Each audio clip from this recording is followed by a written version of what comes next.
A smile, a kind word, a generous touch, a listening ear, an honest compliment, a compassionate heart, a small act of sharing and caring are some very simple yet significant traits of humans which we undervalue most often, isn't it?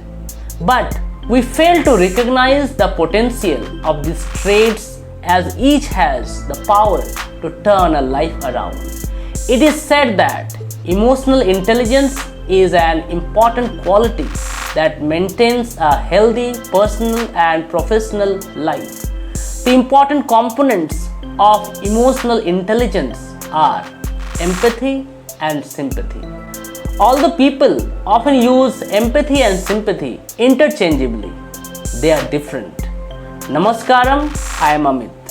Today, in this video, I'll discuss the two significant traits of humans, empathy and sympathy, their importance and how they are different from each other. You will also understand why empathy is superior to sympathy.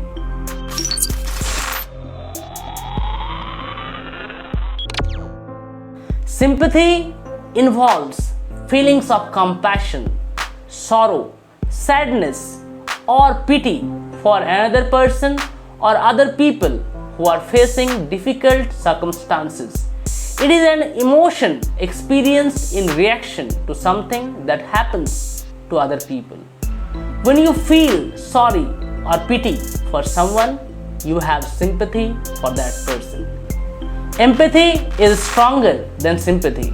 It goes beyond feeling of compassion for their loss. It is the ability to put yourself in the place of another and understand someone else's feelings by identifying with them. With empathy, you put yourself in another's shoes and view the situation through their eyes to get a real sense of what their experience is like. Rather than just feeling bad for other persons, showing empathy involves sharing their feelings.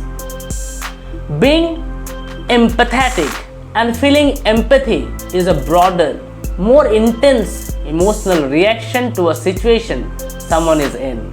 I strongly recommend that one should try to possess empathy, not sympathy.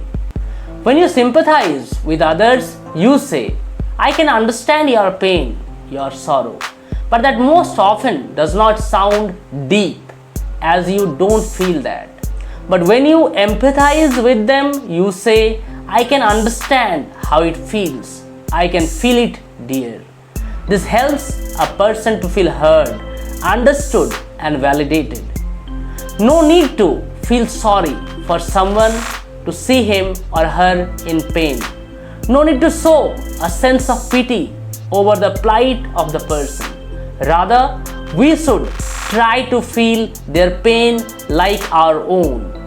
It has been found that sympathy often involves a lot of judgment, but empathy has none.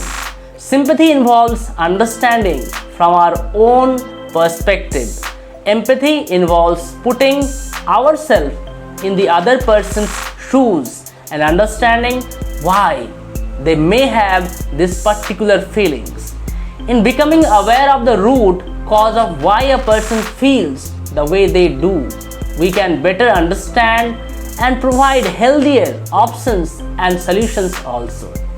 In 1855, Walt Whitman described his reaction to a person in pain in his poem Song of Myself.